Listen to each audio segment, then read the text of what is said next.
Okay, so my name's Laura, and today we're going to remove the power supply unit from the computer. So what we're going to do first is disconnect this this P1. Edit that. Okay, I'm Laura, and we're going to remove this power supply unit from the computer. So first off, we're going to disconnect this P1 from the motherboard, or 20 pin. And then we're going to go ahead and disconnect the power supplies from the optical drive with the P9 and the P3 from the hard drive. Okay. And then we're going to go ahead and unscrew the power supply unit. And it's just like 3 screws, no big deal. But be sure all your power is off. And you've unplugged your machine and you've got no power going to it. Okay? So you just unscrew these 2 screws on the outside of your case here. Make sure you put all your screws in one spot so that you can put your power supply unit back together. Well, I have another one. Just go ahead and remove it out of there. I'm not that worried about how fast it is. That's done. We're going to go ahead and identify some capacitors here. They're the ones with the... Okay, my name's Laura, and we're going to remove the power supply unit from this desktop.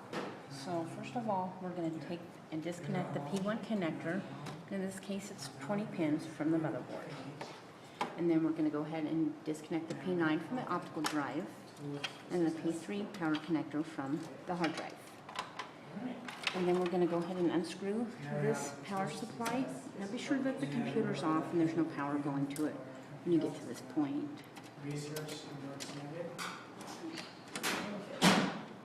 Just go ahead and take these screws out. There should be 3 or 4 of them.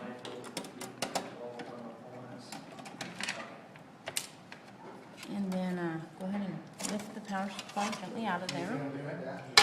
And just go ahead and set it aside for now. And we're going to identify some resistors, which are these little round things here with the crosshatch on them. And what resistors do is they limit the amount of flow, of currency flow to the computer. And then here, let's see, we have some capacitors. These little guys right here, they're capacitors. And I'm backwards. Shut it off.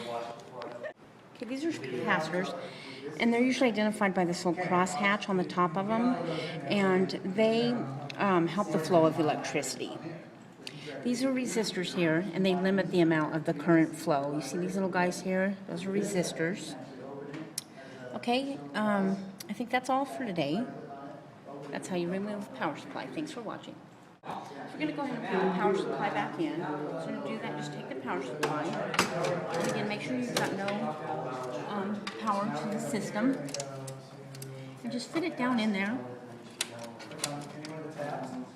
And then you're going to take the P1 connector here. And this is a 20 pin connector. And you're going to connect it back to the motherboard. And then on your P9 here is going to go to your optical drive.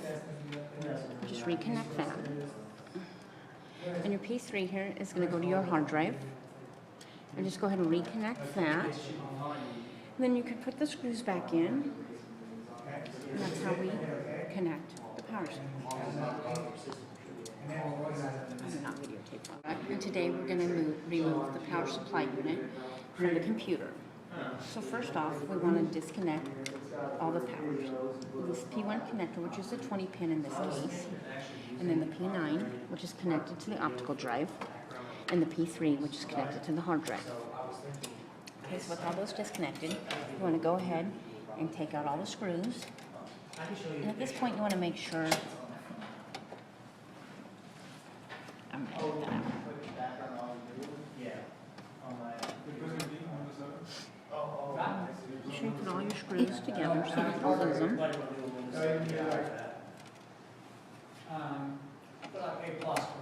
And generally there's 3 or 4 in there. It can be kind of difficult to get to. There we go.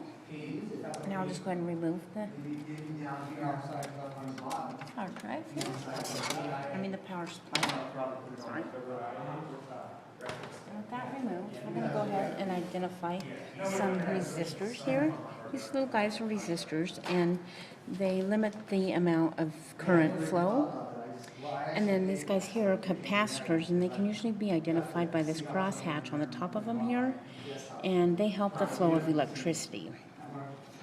Okay, so with that, we're going to go ahead and put the power supply unit back in.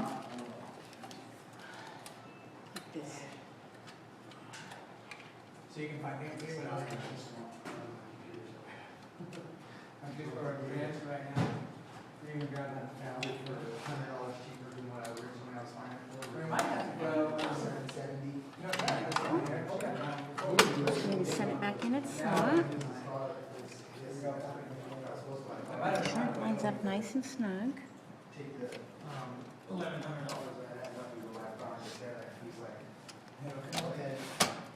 There we go. There we go. Then we'll put the screws back in. Okay.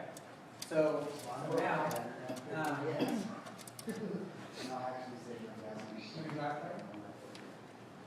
And like I said, it can be a little difficult to get your fingers in some of these places. There we when go. I click on them, you're going to want to have something about the glass, right?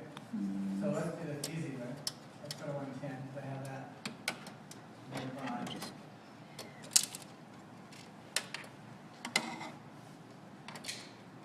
Actually, we have a bolt at the same nearby.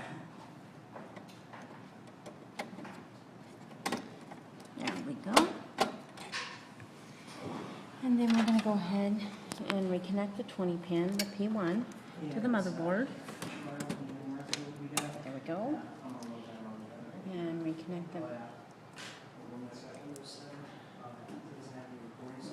here, the P9 here, to the optical drive, and the P3 to the hard drive. So you don't have to close, right? Go ahead and make sure those are connected real good. Get a secure connection.